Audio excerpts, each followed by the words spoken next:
జగన్మోహన్ రెడ్డి గారు నిన్న సత్యసాయి జిల్లాలో పర్యటనలో భాగంగా పోలీసు మీద చేసినటువంటి వ్యాఖ్యలు నిజంగా అత్యంత దారుణమైనటువంటివి. ఆ రకమైనటువంటి భాషని ఒక మాజీ ముఖ్యమంత్రి స్థాయిలో మాట్లాడడము అంటే ఆయన సంస్కారం ఏంటి అనేటువంటిది అర్థమవుతోంది. ప్రశాంతంగా ఉన్నటువంటి ఈ జిల్లాలో మళ్ళీ కులాల మధ్య, వర్గాల మధ్య, లేకపోతే ఫ్యాక్షన్ని చిచ్చు రేపే రకంగా ఇవాళ వైఎస్ఆర్సీపీ ప్రయత్నం చేస్తూ ఉందన్నటువంటి విషయాన్ని ప్రజలందరూ కూడా గుర్తుపెట్టుకోవాలి. అప్రమత్తంగా ఉండాల్సినటువంటి పరిస్థితులు ఉన్నాయి.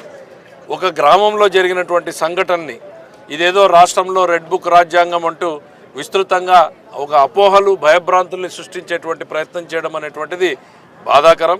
ఇవాళ చంద్రబాబు నాయుడు గారు రాజకీయ కక్ష సాధింపులు లేకుండా ప్రశాంతంగా రాజ్యాంగబద్ధమైనటువంటి పాలన ఇస్తున్నారు. తప్పు చేసిన వాళ్ళు ఎవరైనా ఉంటే వాళ్ళ మీద చట్ట ప్రకారంగానే యాక్షన్లు తీసుకోవడం జరుగుతూ ఉంది.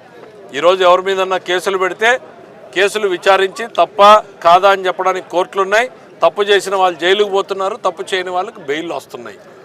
అంతేగాని ఇవాళ రాష్ట్రంలో ఎక్కడా కూడా పోలీసుల్ని స్వేచ్ఛాయుత వాతావరణంలో